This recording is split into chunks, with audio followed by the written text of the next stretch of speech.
우리가 길게 참 읽었습니다. 오늘 본문에서는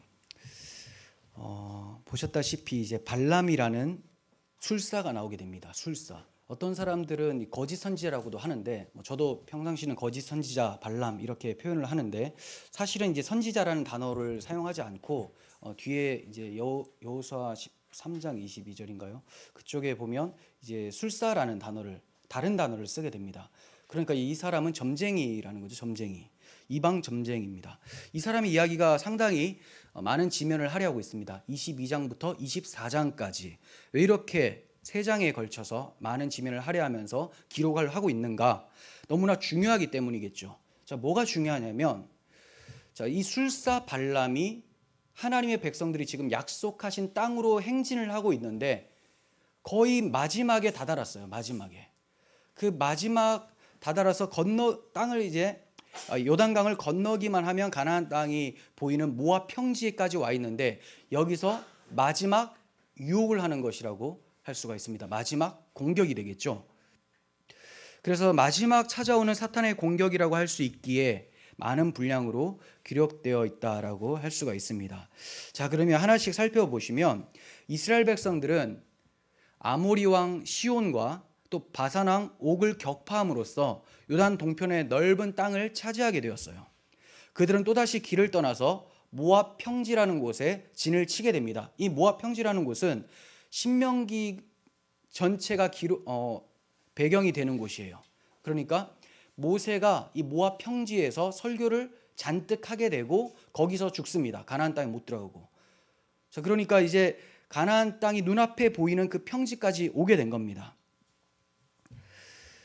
이스라엘 백성들은 이곳 모압 평지에서 수개월 동안 체류하면서 40년 광야 생활을 정리하고 앞으로 치를 가나안 정복 전쟁을 위해서 최종 점검을 하고 있는 상황이었습니다. 이런 정보가 즉시 모압 왕 발락에게 들리게 되었죠. 보고를 받은 발락이 굉장히 놀랐습니다. 왜냐하면 이스라엘 백성들이 별것 아닌 것 같았는데 애굽 왕도 이겼고 10가지 재앙으로 이겼었죠. 그리고 곳곳에서 싸울 때마다 다 승리를 거두는 거예요. 이들이 무슨 군사 훈련을 받은 것도 아닌데 계속해서 이기는 것을 보면서, 야, 우리나라 쪽으로 지나가면 우리가 질 수 있겠다 해서 염려가 찾아온 겁니다. 그런데 사실은 두려워할 필요가 없어요. 이스라엘은 단지 가나안 정복을 위해서 모압 평지에 진을 쳤었지, 지금 이 모압과 싸우려고 진을 친 게 아니기 때문입니다. 친족 국가인 모압과는 싸울 의사가 조금도 없었고, 하나님께서도 그들과는 싸우지 말라고 하셨는데 지레 이제 겁을 먹고 난리가 난 것이죠. 이스라엘에 대해서 적대 행위를 하게 됩니다. 크게 고민하던 모압 왕 발락이 미디안 족속의 장로들에게 조언을 구해요. 자, 미디안 족속의 장로들이 왜 나오냐? 모압의 장로들도 있는데 굉장히 연합 국가입니다. 네, 그리고 그 당시에 미디안 장로들이 와서 도움도 주고 이렇게 했기 때문에 지금 이스라엘 백성들이 쳐들어온다라기보다는 이스라엘 백성들이 근처에 와 있다라는 것만으로도 모압에게도 부담이 됐었고 미디안에게도 부담이 되었었던 거예요. 자, 그래서 조언을 구했는데 이 발락은 미디안 장로들의 조언으로 유프라테스 강변 근처에 사는 술사 발람의 도움을 얻기로 결정을 합니다. 이름이 비슷비슷하죠. 자, 그러니까 그 혀 발린 소리를 하는 게 발람이에요. 자, 술사 발람. 그리고 발락은 좀 강해 보이잖아요. 왕이라고 생각하시면 돼요. 남성분들은 이제 독일의 축구 선수 미하엘 발락이 있잖아요. 중원의 왕. 네, 그 사람을 생각하면 왕은 발락. 자, 발람은 술사입니다. 술사. 자, 이제 발람의 도움을 청하기로 했어요. 발람은 메소포타미아 북부에 위치한 성읍 부돌에 살고 있었던 유능한 점쟁이였습니다. 그가 복을 빌면 복이 임하고 저주를 하면 저주가 임하는 것을 자주 보아서 사람들이 이 사람을 유능하다라고 칭송을 하고 있었죠. 모압에서 650km 가량이나 떨어진 곳에 있는 발람을 초청하기 위해서 사절단을 꾸려서 두둑한 복채를 주어서 보냅니다. 발락이 점쟁이 발람을 사주한 것을 보면 이스라엘의 힘이 창이나 칼에서부터 나오는 군사력이 아니다라고 짐작을 했었던 것 같아요. 보통은 미디안 너희들 다 와서 우리에게 군사를 더해라, 병력을 더 키우자 이렇게 해야 되는데 지금 술사를 찾아가고 있다는 거죠. 그러니까 들어서 아는 거예요. 이들의 싸움을 잘하는 것이 아니라 이들과 함께하는 그 하나님이 너무나 강력하다. 자, 그러니까 그 하나님으로부터 저주를 받을 수 있도록 발람을 꼬셔가지고 하나님께 저주 좀 내려주세요라고 부탁을 하려고 했던 거예요. 그러니까 아모리 왕 시온하고 바산 왕 옥은 좀 전에 이제 이 사건 전에 싸웠던 왕이거든요. 거기는 물리적인 박해가 있었던 그 사람 그 대적들이죠. 그리고 지금 발람 같은 경우는 달콤한 말 또는 혀로서 유혹을 하고 미혹을 하는 그런 사람입니다. 항상 교회 박해, 하나님 백성을 박해할 때는 두 가지예요. 물리적 박해와 내부적으로 말을 교묘하게 섞어서 유혹을 하는 것. 두 가지가 항상 찾아오죠. 이런 박해와 미혹이 찾아왔는데 하나님께서는 이 두 가지 다 이스라엘 백성들로 하여금 막아주십니다. 이스라엘 백성들을 보호해 주세요. 이렇게 해주신 이유는 자기 백성을 사랑하시는 하나님의 마음 때문입니다. 하나님의 사랑 때문이에요. 이 점이 모세가 죽기 전에 행한 설교 신명기에 잘 나타나 있습니다. 하나님 왜 그들을 막아주셨나? 사랑 때문이다라는 거예요. 신명기 23장 4절 보시면 그들은 이제 모압과 암몬이에요. 그들은 너희가 애굽에서 나올 때 떡과 물로 너희를 길에서 영접하지 아니하고 메소포타미아의 부돌 사람 부올의 아들 발람에게 뇌물을 주어 너희를 저주하게 하려 하였으나 내 하나님 여호와께서 너를 사랑하심으로 내 하나님 여호와께서 발람의 말을 듣지 아니하시고 내 하나님 여호와께서 그 저주를 변하여 복이 되게 하셨나니. 하나님께서 발람의 저주를 막아주시죠. 막아주신 이유가 너희를 사랑하셨기 때문이다라고 모세가 설교를 하고 있습니다. 하나님이 너희를 이처럼 사랑해. 지금 이스라엘 백성들은 모압왕 발락이 무슨 관계를 꾸미는지도 모르고 있어요. 전혀 모르고 있는 상황에서 하나님은 자기 백성들을 보호하고 계시는 겁니다. 우리도 그럴 때가 너무나 많아요. 나에게 지금 어떠한 그 위험이 찾아오지 않았다라는 것을 우리는 전혀 인식을 못하죠. 하지만 하나님께서는 우리를 위해서 계속 지금도 일하고 계시는 거예요. 어떤 교묘한 다른 복음이 들어와서 우리를 미혹할 수도 있지만 그런 모든 것들을 막아주고 계시는 것. 그러니까 무슨 일이 일어나지 않는 것이 정상이 아니라 일어나지 않는 것이 특별한 일이라는 것. 특별한 일. 하나님이 특별히 우리의 삶에 개입하고 계시다라는 것을 본문을 통해서 보게 됩니다. 자, 하나님께서 이스라엘 너희들을 사랑하심으로 내 하나님 여호와께서 발람의 말을 듣지 아니하시고 내 하나님 여호와께서 그 저주를 변하여 복이 되게 하셨다. 그냥 막아주신 것뿐만이 아니라 저주를 복이 되게 바꾸어 주셨다라고 합니다. 자, 하나님께서 이스라엘 백성들을 대적으로부터 어떻게 막아주시고 또 어떻게 복으로 바꾸어 주시는지를 계속해서 살펴보겠습니다. 7절 이하의 말씀인데요. 모압과 미디안의 지도자들은 복채를 두둑히 가지고 떠났고 이제 이내 발람을 만나게 되어서 발락의 말을 전하게 됩니다. 그러자 발람이 그들에게 말하기를 오늘 밤 여기에서 지내십시오. 여호와께서 내게 말씀하시는 대로 당신들에게 전해주겠습니다 라고 해요.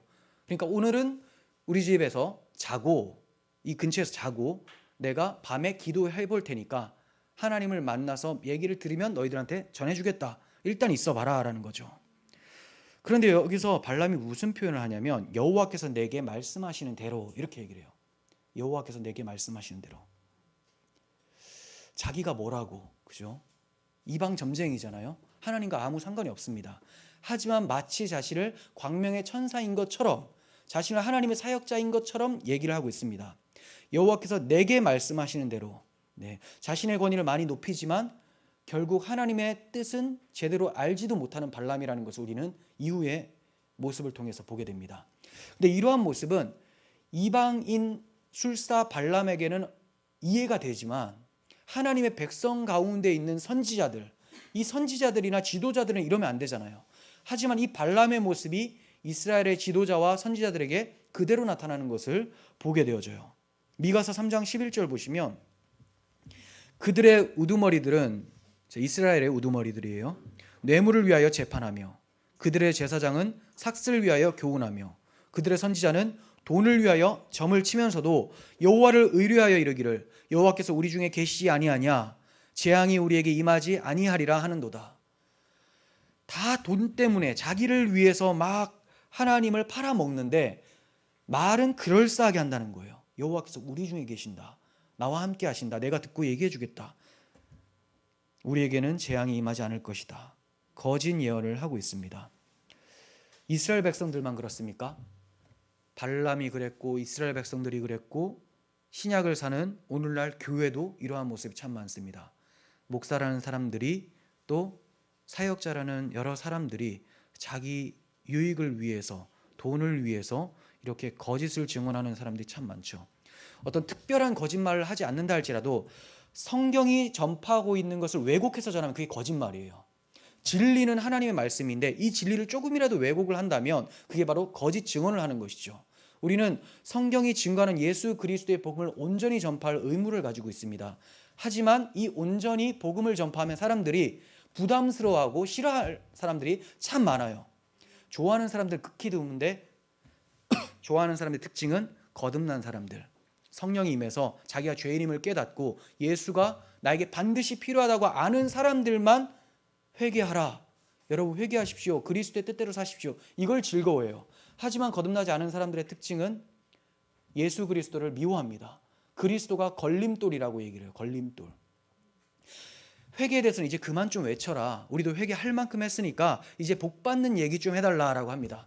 그러면 청중들이 그러다 보니까 이 거짓 교사들, 거짓 목사들은 거기에 이제 휘둘려서 좋은 말을 해주기 시작하게 되고 그렇다면 다른 복음을 전파함으로써 발람과 같은 불의의 삭슬을 바라고 일을 하는 사람이 되어버린다는 거죠.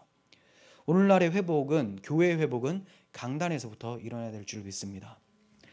자, 하나님께서 발람에게 나타나셨어요. 아마도 꿈에서 나타나셨다라고 할 수가 있는데 너와 함께 있는 이 사람들은 누구냐라고 물으셨습니다. 자, 이 말씀은 그냥 넘길 수도 있겠지만 조금 더 주의 깊게 생각해 보면 너와 함께 있는 이 사람들 누구냐? 모압 왕 발락이 보냈는데요. 이 정도가 아니에요. 이 사람들이 왜 왔는지 잘 생각해 보라는 거예요.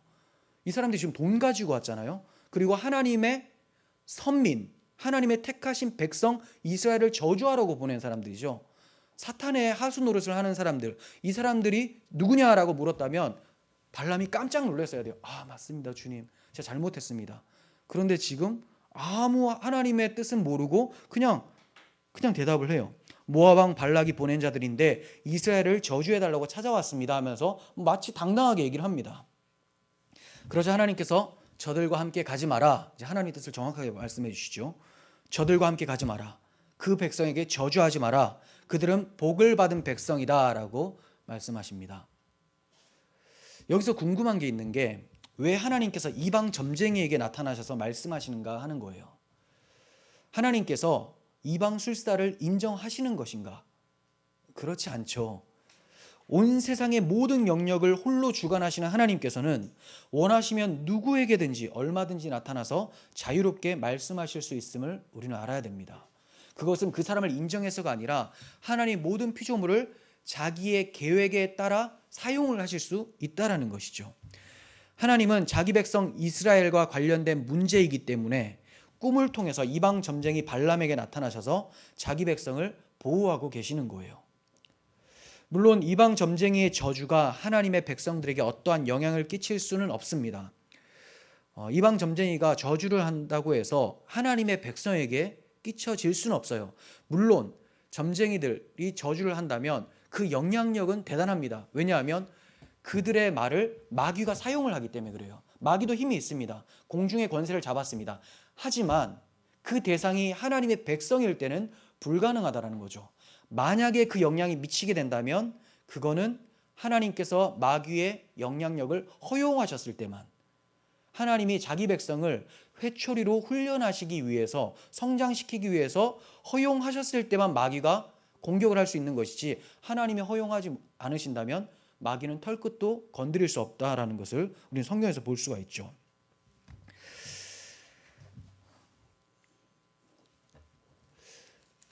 하나님은 발람에게 이스라엘 백성이 자신에게 복받은 언약 백성임을 분명히 일깨워 주시기 위해서 그에게 나타나셔서 저주를 엄히 금하신 거예요. 그리고 이러한 하나님의 보호하심을 성경에 기록하게 하심으로 후대에 하나님께서 자기 백성을 얼마나 사랑하셨는지를 보이려고 하시는 거죠. 미가서 6장 3절부터 봅니다. 이르기를 내 백성아 내가 무엇을 내게 행하였으며 무슨 일로 너를 괴롭게 하였느냐 너는 내게 증언하라. 내가 너를 애굽 땅에서 인도하여 내어 종노릇 하는 집에서 송영하였고 모세와 아론과 미리암을 내 앞에서 보냈느니라.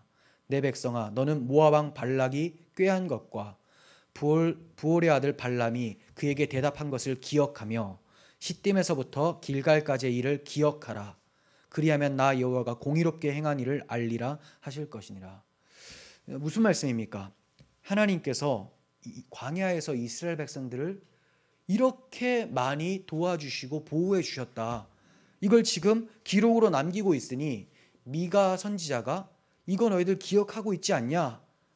이거 잊지 마라 라고 하는 거예요. 자, 그래서 발람에게 나타나셔서 저주를 막으신 이유는 후대의 이스라엘 백성들이 하나님이 자기 백성을 얼마나 사랑하시고 보호해 주셨는지를 잊지 말라고 남겨주시는 것이죠. 그런데 이 말씀이 이스라엘 백성들에게만 국한되는 게 아니에요. 신약의 교회는 영적 이스라엘로 불립니다. 하나님께서는 이스라엘의 하나님이시고 교회의 하나님이시죠. 그러므로 이스라엘에게 일어났었던 일들은 교회에게 적용시킬 수가 있어요.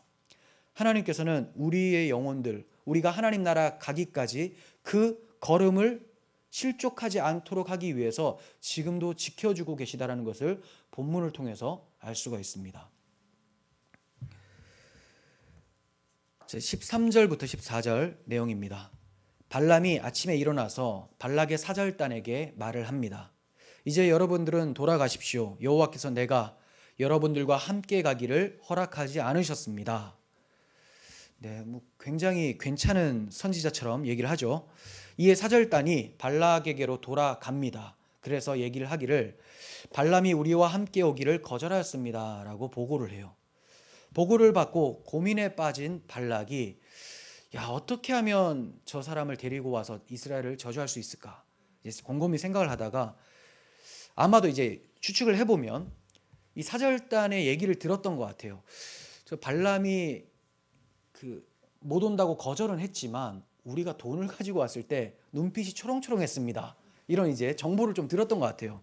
그래서 돈 욕심이 많다라는 것을 알게 된 것 같습니다. 그래서 더욱 높은 지위의 귀족들로 2차 사절단을 꾸리고 이제 복채도 더욱더 두둑히 챙겨서 보냅니다.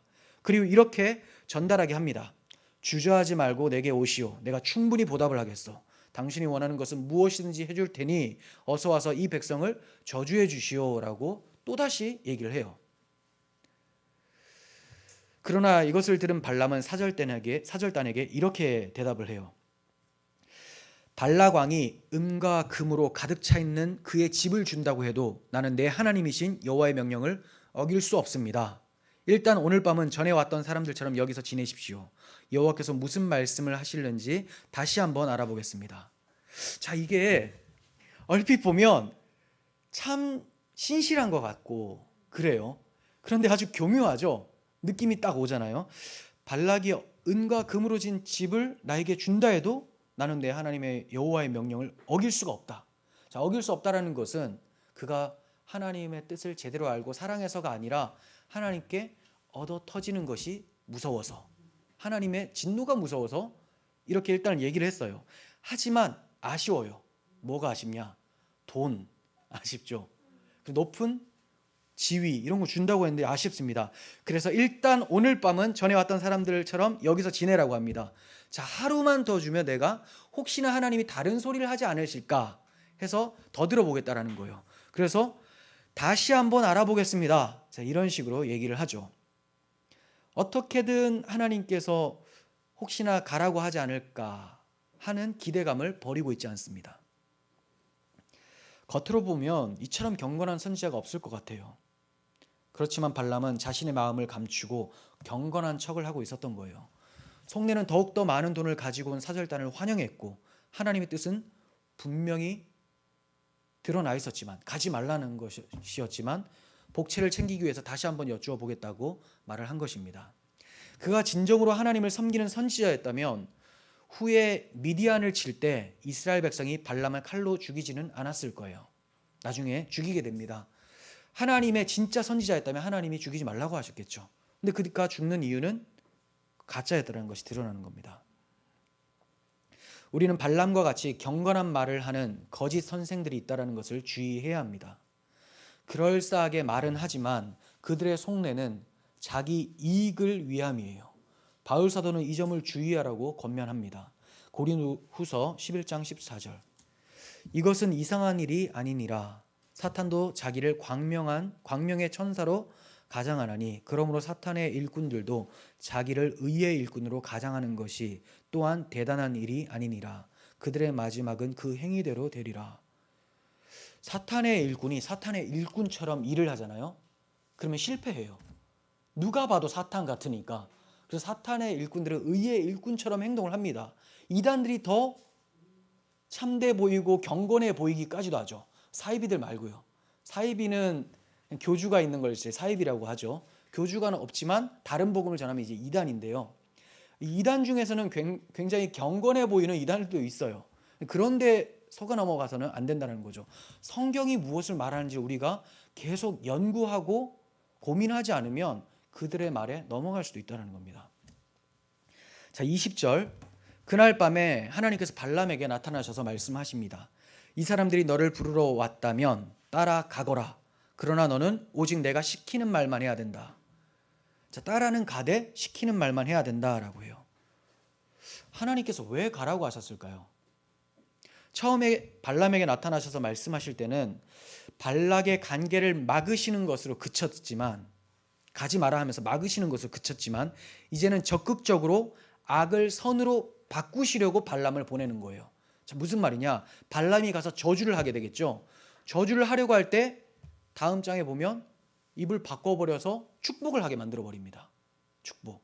그러니까 처음에는 막는 것으로 그치셨지만 발람이 계속 돈을 보고 가려고 하고, 그리고 모압왕 발락은 어떻게든 이스라엘을 저주하려고 하니까 막는 것으로 그치는 것이 아니라 저주를 복으로 바꾸어 내려는 하나님의 놀라우신 섭리가 있었다라는 거예요. 그래서 발람에게 내가 내게 이르는 말만 준행할지니라 이렇게 얘기를 해요. 너는 내가 이르는 말만 그대로 얘기해야 된다. 그러니까 저주를 하려고 하다가도 하나님이 주시는 말로 바꾸어서 얘기를 하게 되는 것이죠. 축복의 말만 하도록 하셨습니다. 그러므로 발람은 비록 거짓 선지자이긴 하지만, 술사이긴 하지만 그의 입에 둔 하나님의 말씀에 대해서는 우리가 주목할 필요가 있습니다. 오늘 본문에서는 그 입에 두신 말씀이 무엇인지 나오지는 않아요. 하지만 이제 앞으로 발락이 무슨 말을 하는지는 우리는 눈여겨봐야 되겠죠. 예수 그리스도 오실 메시아를 예언하는 말씀까지 그가 전하게 됩니다. 예수 그리스도를 선포한다는 것은 이스라엘 백성들에게 메시아가 온다는 선포잖아요. 얼마나 큰 복입니까? 저주하러 올라갔더니 복을 막 얘기하고 있는 거예요. 발락이 배가 아파가지고 화가 나서, 야, 내가 너에게 돈을 줬더니 너는 왜 축복을 하고 있느냐? 자, 이쪽에 와서 한번 저주해봐라. 또다시 막 축복을 합니다. 야, 도저히 안 되겠다. 다른 쪽에서 하면 안 되겠니? 계속 바꿔요. 실패하자 나중에 어떤 방법을 취하냐? 음행을 하도록 만들어버립니다. 모압 여인들과 이스라엘 백성들의 남자들이 같이 음행하도록 만들어서 하나님의 백성들이 많이 하나님의 진노로 죽임을 당하게 만들어버려요. 그러니까 어떻게든 교묘하게 넘어뜨리려고 하는 사탄의 관계를 우리는 주의 깊게 볼 수 있어야 되고, 또 그러한 대적에서 하나님이 우리를 막아주시고 오히려 축복으로 바꾸어 주시는 그 하나님의 사랑에 대해서도 알 수 있어야 됩니다. 자, 21절부터 22절 봅니다. 여호와의 말씀을 들은 발람은 이튿날 아침에 일어나서 나귀의 안장을 얹고 모압의 사절단과 함께 길을 떠났습니다. 그런데 하나님께서 발람이 길을 떠난 것 때문에 화가 나셨어요. 여호와의 사자가 나귀를 타고 길을 가던 발람을 막아섰습니다. 분명 하나님께서는 발람에게 모압행을 허락하셨잖아요. 그런데 떠나니까 왜 또 화가 나셨습니까? 자, 이런 거를 이제 잘 해석을 할 수 있어야 됩니다. 하나님이 떠나가라. 그렇지만 내가 너에게 주는 말만 해라 라고 했어요. 근데 떠나가고 있는데 하나님이 갑자기 화가 나신 거죠. 자, 이것은 하나님은 발람을 보내시는 이유는 저주를 복으로 바꾸어 내기 위함이지만 발람이 떠나는 목적이 뭐냐? 돈 때문이죠. 돈 때문에 하나님의 백성을 대적하려는 이 심보가 고약해서 하나님이 화가 나셨다라는 겁니다. 그가 가는 목적이 잘못되어 있었다라는 거죠. 그러므로 발람의 모압행은 하나님께서 기뻐하시는 뜻에 의한 것이 아니라 발람 스스로가 재물과 벼슬에 크게 미혹되어서 제 발로 간 길이 되는 것입니다. 그가 제 발로 갈 때 하나님이 악을 선으로 바꾸시기 위해서 허용을 해주시는 거예요. 이걸 잘 아셔야 돼요. 하나님이 허락했다고 해서 무조건 하나님이 기뻐하는 게 아닙니다.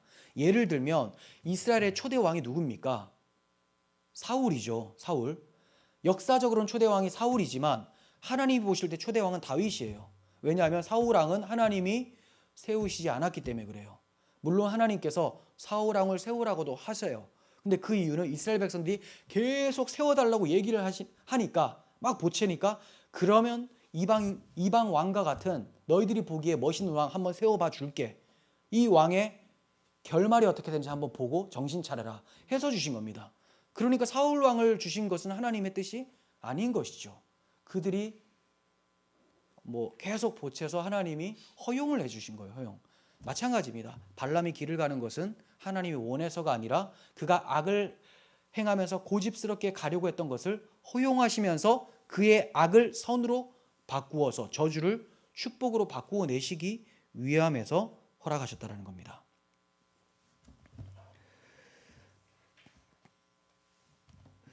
발람 스스로가 제 발로 걸어간 길이죠. 그래서 후일에 베드로 사도는 발람을 가리켜서 불의의 삭슬 사랑한 사람이라는 평가를 합니다. 여호와의 사자가 길을 가로막았습니다. 하나님이 진노하셔서 발람의 길을 막았죠. 근데 발람이 걸어가는 것이 아니라 나귀를 타고 가고 있어요. 발람은 전혀 보지 못했는데 나귀가 여호와의 사자를 먼저 본 겁니다.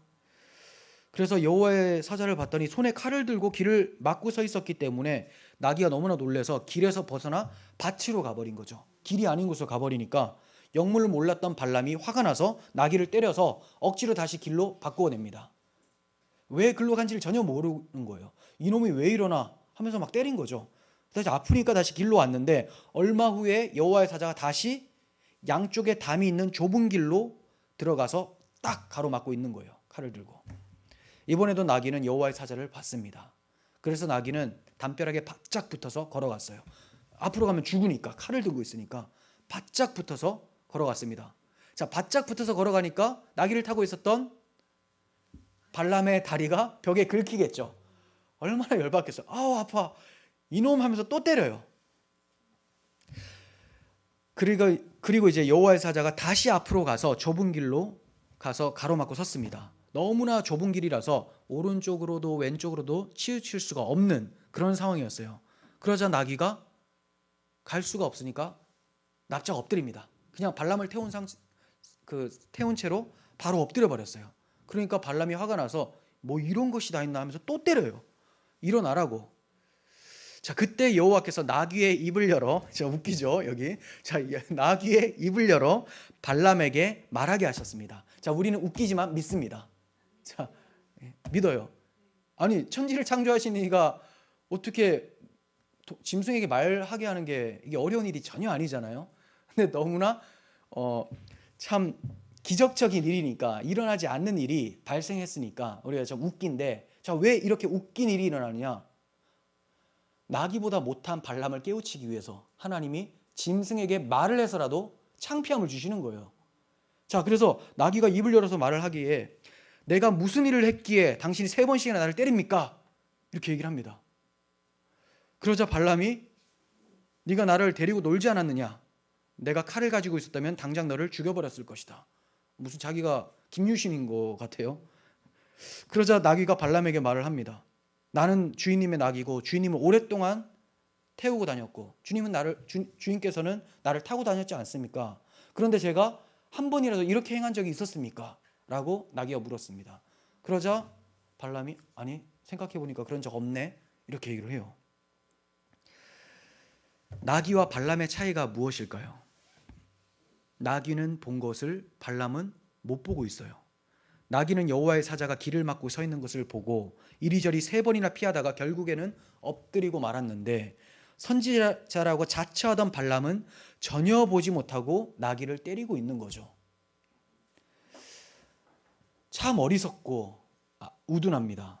나귀와의 대화를 마치자 여호와께서 발람의 눈을 열어주십니다. 열어주셨더니 그제서야 여호와의 사자가 칼을 빼들고 있는 것을 보게 되고 깜짝 놀라서 땅바닥에 엎드리게 돼요. 그러자 여호와의 천사가 발람에게 묻기를 왜 네 나귀를 3번이나 때렸느냐? 네가 하는 일이 악하기 때문에 내가 너를 막으려고 여기에 온 것인데 나귀를 3번이나 때리고 너를 구하려고 했었던 나귀를 왜 3번이나 때렸느냐? 나귀는 3번이나 비켰었지만 너는 전혀 보지 못했다. 만약 나귀가 아니었다면 나는 당장 너를 죽이고 나귀는 살렸을 것이다. 이렇게 말씀합니다. 발람이 여호와의 천사에게 제가 죄를 지었습니다. 저는 당신께서 제 길을 가로막고 계신 줄 몰랐습니다. 제가 가고 있는 길이 잘못된 길이라면, 당신께서 기뻐하는 길이 아니라면 제가 돌아가겠습니다. 이렇게 얘기를 합니다. 자, 이게 회개일까요? 애매해요. 아니에요. 자, 왜 그러냐? 제가 가고 있는 길이 잘못된 길이라면, 당신께서 기뻐하지 않으시는 길이라면, 기뻐하지 않는 길이라는 것을 처음에 나타나서 말씀해 주시잖아요. 근데 지금 이렇게 말하는 것은 사실 자기가 뭐 때문에 이렇게 지금 여호와의 진노를 사는지를 잘 모르고 있는 거예요. 잘 모르면 회개가 안 나옵니다. 자기가 하나님 앞에 어떠한 죄인인지를 모르면 회개가 절대로 나올 수가 없어요. 그러므로 이가 가짜 회개, 이건 이제 반성 정도라고 할 수 있겠죠. 반성과 회개는 또 달라요. 반성 한번 생각해 보는 거예요. 아, 이렇게 이랬었구나. 이러면 안 되겠구나. 이런 거. 회개는 철저하게 돌아서는 겁니다. 자, 지금 이 발람은 전혀 정신을 못 차리고 있죠.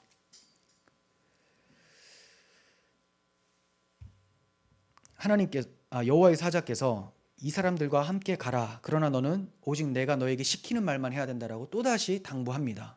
그러니까 하나님의 초점은 이미 그가 가는 것은 허락을 하셨고, 중요한 것은 하나님이 시키는 말, 여기에 중요 포인트가 있다는 겁니다. 무슨 말을 주시기 위해서 발람에게 계속 그러니까 나가라. 하지만 내가 말하는 말만 너는 해야 돼 라고 할까요? 이게 바로 축복의 말이에요. 축복의 말. 좀 전에 말씀드렸지만 예수 그리스도께서 오실 메시아 언약을 선포하는 겁니다. 그건 다음에 살펴볼게요. 여호와의 사자가 말씀하는 것을 보면 나귀와 발람을 계속해서 비교하는 것을 볼 수가 있죠. 하나님은 한낱 미물인 나귀를 이용하셔서 발람의 어리석음을 깨우치셨던 거예요. 당대 최고의 점쟁이라고 자만심에 빠져 있었던 발람에게 그의 영적 통찰력이라는 것이 나귀의 생각에도 미치지 못한다라는 것, 그야말로 얼마나 보잘것없고 무능한 것인지를 생생하게 일깨워 주신 것입니다. 우리도 그럴 때가 참 많습니다. 내가 하나님 앞에서 지혜롭다, 잘할 수 있다, 이런 교만함을 떨 때 하나님께서는 가장 부족한 걸 들어서 우리를 창피하게 만들어 주실 수가 있다는 겁니다. 어린아이의 입을 통해서도 우리를 부끄럽게 할 수가 있고, 우리가 찬양하지 않으면 돌들로도 찬양할 수 있도록 만드시는 분이 바로 하나님이시라는 거죠. 베드로 사도는 발람을 나기만도 못한 자로 평가를 하고 있어요. 베드로후서 2장 15절 보시면 그들이 바른 길을 떠나 미혹되어 부올의 아들 발람의 길을 따르는도다. 그는 불의의 삭슬 사랑하다가 자기의 불법으로 말미암아 책망을 받되 말하지 못하는 나귀가 사람의 소리로 말하여 이 선지자의 미친 행동을 저지하였느니라. 베드로 사도는 발람이 지금 미쳤다라고 해요. 미친 것은 우리가 생각하는 이상한 행동을 하는 거, 그런 걸 미쳤다라고 보는 게 아니고요. 성경에서 미쳤다라고 할 때는 하나님을 경외하지 않는 것을 미쳤다고 해요. 하나님 말씀이 분명히 임했는데 그 말씀대로 가지 않는 것을 가리켜서 어리석다, 바보 같다라고 해요. 정말 지능이 떨어져서가 아니라 아는데도, 하나님 말씀이 뭔지를 아는데도 따르지 않는 것을 어리석다, 미쳤다라고 하는 겁니다.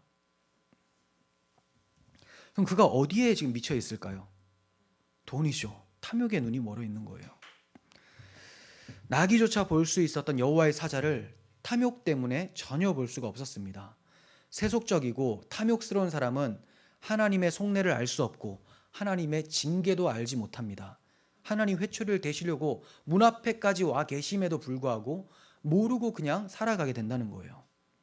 발람의 경우 하나님께서 그의 눈을 밝혀주셨을 때에 비로소 칼을 빼들고 길 중앙에 서 있던 여호와의 사자를 볼 수 있었습니다.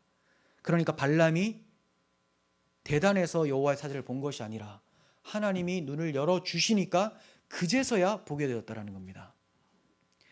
우리가 기억해야 할 것은 하나님께서 발람의 눈을 밝히심에 그가 눈을 뜬 자가 되어 보게 되었다는 거예요.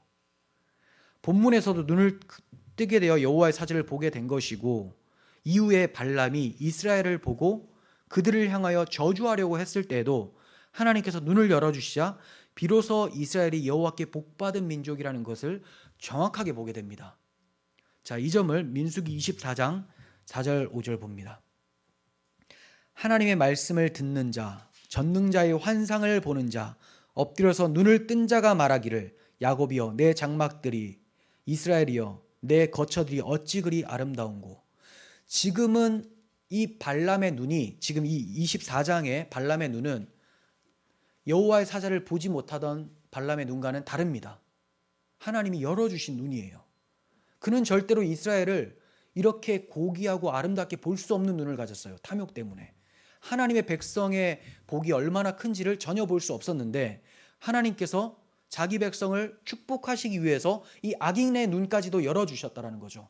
그제서야 그들이 이스라엘 백성을 보니 그냥 후줄근한 백성들이 아니라 하나님의 영광스러운 백성들이라는 것을 보고 찬양을 하게 되는 거예요. 와, 어찌 그리 이렇게 아름다운고, 이렇게 얘기를 하게 되는 거죠. 그리고 24장 16절에도 동일하게 나옵니다. 하나님의 말씀을 듣는 자가 말하며 지극히 높으신 자의 지식을 아는 자, 전능자의 환상을 보는 자, 엎드려서 눈을 뜬 자가 말하기를 내가 그를 보아도 이때의 일이 아니며 내가 그를 바라보아도 가까운 일이 아니로다. 자, 여기서 그를이라는 것은 오실 메시아를 지금 지칭을 하는 거예요. 그러니까 가까운 일은 아니고 앞으로 좀 먼 기간에 메시아가 오겠다라는 것을 지금 예언합니다. 한 별이 야곱에게서 나오고 한 규가 이스라엘에게서 일어나서 모압을 이쪽에서 저쪽까지 쳐서 무찌르고 또 셋의 자식들을 다 멸하리로다. 메시아가 어느 날, 아주 먼 날에 오셔서 대적들을 다 쳐부수실 것이다 라는 것을 예언을 합니다. 발람의 눈이 점점 밝아지고 있어요. 처음에는 이스라엘 백성들을 보고 야, 저거 저주해도 되겠다 싶었는데 막상 보고 나니까 여호와의 아름다운 백성인 게 보였어요. 그리고 또다시 보니까 이들을 구원하실 메시아까지 보게 되는 거죠. 눈을 열어 하나님의 뜻대로 제대로 본다는 것은 너무나 중요합니다. 하나님이 눈을 열어주시지 않으면 하나님의 뜻을 제대로 볼 수가 없어요. 그러므로 너무 중요한 것은 하나님의 은혜로 우리의 눈이 열리는 겁니다. 특히나 지도자들에게, 목사들에게 너무나 중요하죠. 스스로 보지도 못하면서 누구를 인도할 수 있겠습니까? 만일 맹인이 맹인을 인도하면 둘이 다 구덩이에 빠지리라 라고 주님께서 말씀하셨는데 구덩이에 빠지지 않겠습니까? 봐야 되는 거죠. 그래서 사도 바울도 그가 사도가 되기 전에 일어났었던 일이 눈에서 비늘 같은 것이 벗겨지는 거죠.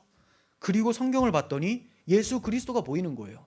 그 전에는 내가 이런 거를 해서 율법을 잘 지켜서 구원을 받고 하나님 앞에 의롭다함을 얻어야 되겠다라고 생각하고 있었는데 눈에 비늘 같은 것이 예수님을 만나고 벗겨져 버려요. 그리고 나서 성경을 연구했더니 온통 다 예수 그리스도 십자가와 부활을 얘기하고 있었다라고 확신을 하고 복음을 전파했더니 훌륭한 사도로 사역을 하는 것을 보게 됩니다. 그러니까 중요한 것은 우리가 어떤 능력을 가지고 있거나 내가 얼마나 많은 시간을 공부를 하거나 어떤 기술을 연마하거나가 아니라 하나님의 뜻을 볼 수 있는 눈을 눈이 열리는 것, 성령께서 우리를 조명해 주셔서 깨닫게 해주시는 것이 가장 중요한 거라는 겁니다. 그러므로 우리는 시편 기자와 같이 이렇게 고백해야 됩니다. 내 눈을 열어서 주의 율법에서 놀라운 것을 보게 하소서. 내 눈을 열어서 주의 율법에서 놀라운 것을 보게 해달라고. 주의 말씀을 봤더니 여기서 구원을 보게 됩니다. 하나님의 위로를 보게 되고 하나님의 복음을 경험하게 되는 거예요. 예루살렘이 바벨론에 멸망당한 원인도 그렇게 고대하던 그리스도를 십자가에 못 박은 것도 눈을 열어 보지 못했기 때문입니다. 그런데 그렇게 다 십자가에 예수를 못 박았는데 갑자기 예수를 전하는 사도들이 막 일어납니다. 그 이유는 오직 성령이 너희에게 임하시면 너희가 권능을 받고 하면서 눈이 열려지고 땅끝까지 복음을 전하게 되어졌던 것이죠. 하나님께서 우리의 모두의 눈을 열어주시기를 원합니다. 36절부터 또 봅니다. 발락은 발람이 오고 있다라는 말을 듣고 그를 맞으러 나가서 그를 만나서 말을 합니다. 아니 좀 빨리 좀 와달라고 했는데 왜 지금까지 버텼습니까? 왜 오지 않았습니까? 내가 당신에게 충분한 보상을 해주지 못할 것 같았습니까? 라고 합니다. 그러자 발람은 이렇게 왕에게 오지 않았습니까? 하지만 전 제 마음대로 아무 말이나 할 수 없는 상황입니다. 저는 오직 하나님께서 제게 명하신 말씀만 할 수 있습니다. 그러자 발락은 발람을 데리고 기럇 후솥이라는 도심지로 가게 됩니다. 그러니까 제가 제 마음대로 말할 수 없는 입장입니다 라고 했지만 발람은 대충 들어요. 됐고 일단 갑시다. 가면 돈 주면 뭐 이제 말하겠지라고 생각했던 거예요. 그래서 도심지로 갔는데 그리고 이제 거기서 소와 양을 잡아서 발람을 데려온 지도자들을 대접해 줍니다. 소와 양을 잡았으니 파티를 한 것이죠. 근데 이것은 단순한 파티가 아니에요. 서로의 우위를 다지는 잔치의 성격과 더불어 향후 베풀어질 발람의 신탁이 하나님의 그 명령이 순조롭게 진행되기를 바라는 제사였던 거예요. 그러니까 저주를 하려고 할 때 하나님이 그래 알겠다 내가 저주하겠다라는 그 신탁을 제대로 순조롭게 이행하기 위해서 하나님께 제사를 드리는 겁니다. 우리가 딱 들었을 때 되게 바보 같죠. 하나님이 이 제사를 안 받으시는데. 그러니까 지금 이들의 사고는 하나님이 이방 신과 비슷한 신으로 여기고 있는 거예요. 우리가 이렇게 소나 양이나 이런 거 잡아가지고 하나님을 기쁘게 해드리면 이 이스라엘의 신도 우리에게 감동해서 우리의 말을 들어주지 않을까. 이것은 신보다 자기가 위에 있다라는 사고입니다. 그리고 불신자들이 생각하는 이방 사람들이 생각하는 신관이 얼마나 부족한 신관인지를 보여주는 거죠. 그래서 그리스 로마시나 뭐 이런 거 보면 그 신들이 절대적인 신이 아니잖아요. 신이 막 죽기도 하고 막 다치기도 하고 그리고 한계가 있는 신이에요. 인간이 만들어낸 신은 다 이렇습니다. 인간은 자기가 염원하는 것을 좀 확장시켜서 신을 만들어요. 그렇지만 하나님은 확장의 정도가 아니라 초월입니다. 완전히 달라요. 그러니까 인간이 절대로 만들어낼 수가 없고 스스로의 지식으로 알 수가 없는 분이 하나님인데 이스라엘의 신 여호와라는 이름만 알고 대충 자기 신들에게 바알을 숭배하듯이 그대로 하나님께 했었던 것이죠. 세상 사람들의 신관이 그래요. 언제든지 노력만 하면 자기들의 입맛에 따라 움직일 수 있다라고 생각을 합니다. 하나님의 절대 주권과 섭리를 전혀 인정하지 않습니다. 자신이 신을 움직일 수 있다고 여기며 스스로를 신보다 더욱 높이는 마음을 가지고 있는 겁니다. 그리고 또 하나 모르고 있었던 것은 여호와 하나님께서 자기 백성을 얼마나 사랑하시는지를 몰랐던 거예요. 비록 자기 백성이라고 해도 우리가 이렇게 제사를 제대로 드려드리면 하나님께서 자기 백성을 버리지 않겠느냐.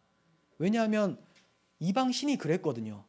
자기가 섬기는 신이 자기 백성을 막 죽이고 막 연병도 일으키고 이렇게 생각을 했어요. 물론 그 신이 아무 힘이 없는 신이지만 자기들은 그렇게 착각을 하고 있었던 것이죠.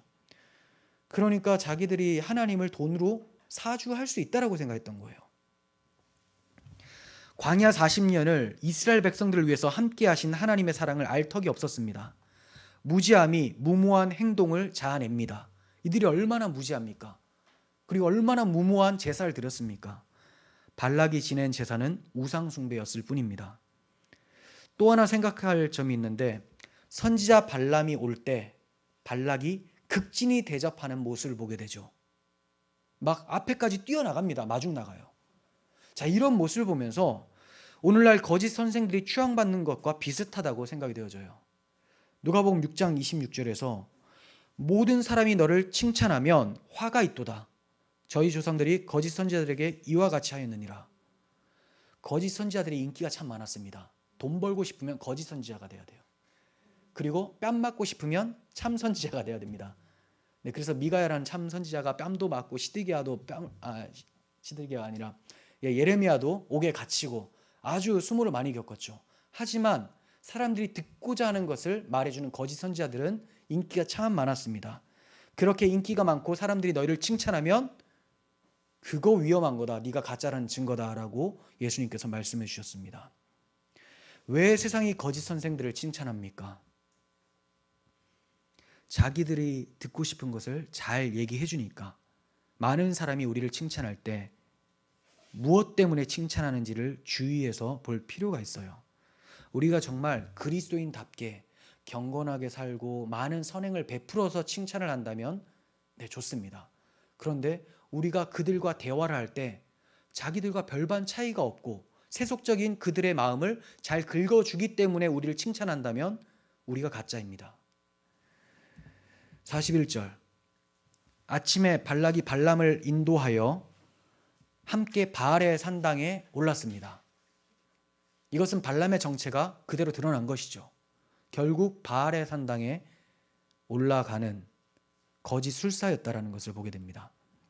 바알의 산당에 올라서 하나님의 백성을 저주하려고 한 것인데, 이것은 하나님의 구원 계획에 도전하는 행위였습니다. 발람과 발락이 올라가서 보니까 이스라엘 진영 끝까지 보였다고 해요. 이렇게 눈에 보이는 이스라엘 진영도 어떤 눈으로 보느냐가 중요합니다. 우리는 다음 장에서 발람이 육신의 눈으로 본 것이 무엇이고 또 하나님께서 눈을 밝혀주셨을 때 보게 된 것이 무엇인지를 보게 될 겁니다. 자, 정리하자면 하나님께서는 사탄의 관계를 자기 백성이 알지도 못하는 사이에도 막아주시고 계셨다. 그것은 끔찍히도 사랑하시는 하나님의 마음 때문이었다라는 것이었고, 그 어떠한 사람도 하나님께서 은혜를 베풀어 주셔서 눈을 열어주시지 않으면 참된 것을 볼 수 없다라는 것을 알게 되었습니다. 우리를 사랑하시는 그 하나님께서 우리의 눈을 열어 하나님의 기이한 것들을 발견할 수 있도록 해주시기를 간절히 소원합니다. 기도하겠습니다. 하나님 아버지, 이스라엘 백성이 약속의 땅에 이르기 직전 마지막 광야 여정에서 끝까지 사탄 마귀가 괴롭히는 것을 보게 됩니다. 그렇지만 이스라엘은 전혀 이 일을 알지 못하고 있습니다. 하지만 괜찮습니다. 우리 하나님이 아시고 막아주시기 때문입니다. 우리들의 삶 속에서도 여러 가지 어렵고 혼란스러운 일들도 자주 찾아오지만 이것도 두려워하지 않을 것은 우리와 함께 계시는 하나님께서 우리의 아버지 되시기 때문입니다. 하나님, 저희를 사랑하시는 그 사랑을 힘입어서 하나님의 뜻을 쫓아 살게 하여 주시옵소서. 그러기 위해서 날마다 우리의 가려져 있는 눈을 열어주시고 비늘 같은 것이 벗겨져서 하나님의 뜻을 온전히 알고 쫓아 살아갈 수 있도록 은혜 베풀어 주옵소서. 우리 구주 예수 그리스도의 이름으로 기도합니다. 아멘.